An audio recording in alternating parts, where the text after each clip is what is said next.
In indigenous wisdom, it is perfectly understood that as far as we're in a human body,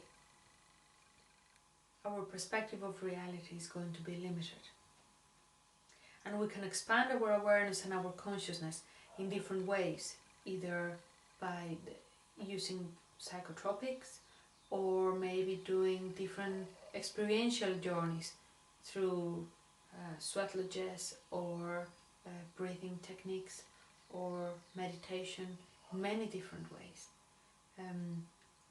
But even at that, we can only understand what we can bear to know. The vastness of consciousness is infinite. It goes beyond our comprehension. Even the word infinite and eternal are words that our human mind cannot grasp because we live in a world that has an end. So even though we can experience that sense of eternal in an internal experience,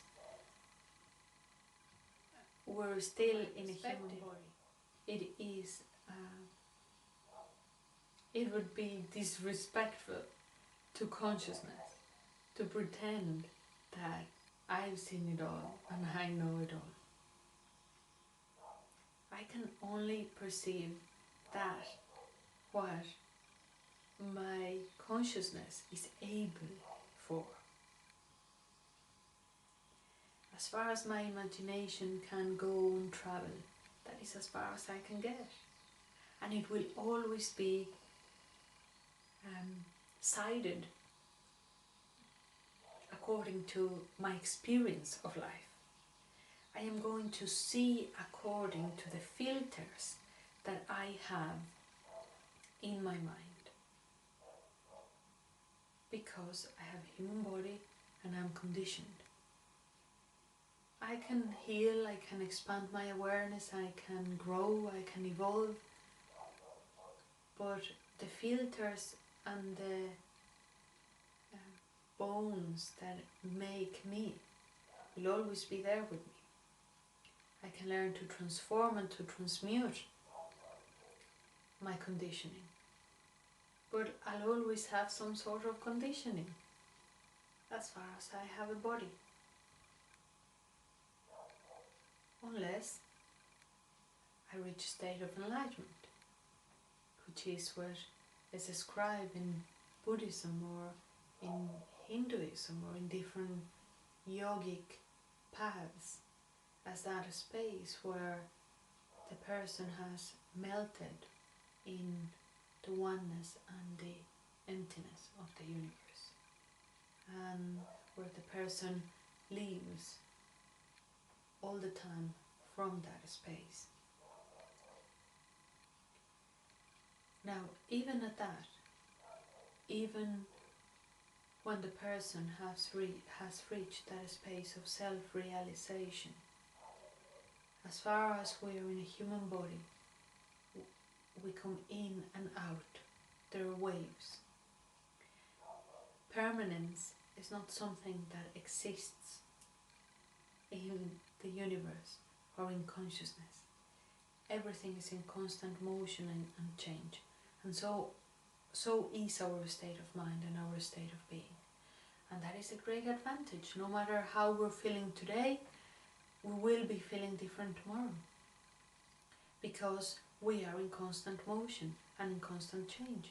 And again, the Western world and the Western society, what is teaching us is to keep things fixed and permanent. So the principles by which we're living in our Western society are, it's not that they're right or wrong. I would say they are anti-natural. They go against the flow. No pain, fixing, let's keep everything permanent and forever, and let's ensure life. Let's make sure that no matter what happens, I am insured and I am protected against pain and death. and let's try to prevent aging, and let's try to prevent pain. So it's going against the nature of reality. The nature of reality is that pain comes together with the body. Aging comes together with the body. And death comes together with the body. They are our birth rights. Where we can stay stuck in the struggle is when we see only that perspective of reality and we suffer because we do not understand that somehow those things are part of life. Look, nature. Nature dies every year as autumn comes in, and in the winter there's a process of death and regeneration, and in the next spring the tree brings new leaves out. The eggs crack and the birds are born. The buds under the earth burst open and life emerges from there. And it serves a cycle. And it dies and then it gets renewed again. In the same way, stars die and are formed again. So we, as part of the cosmos, are in that same process of transformation and regeneration. And death is simply a transition into a different way of living, into a different existence.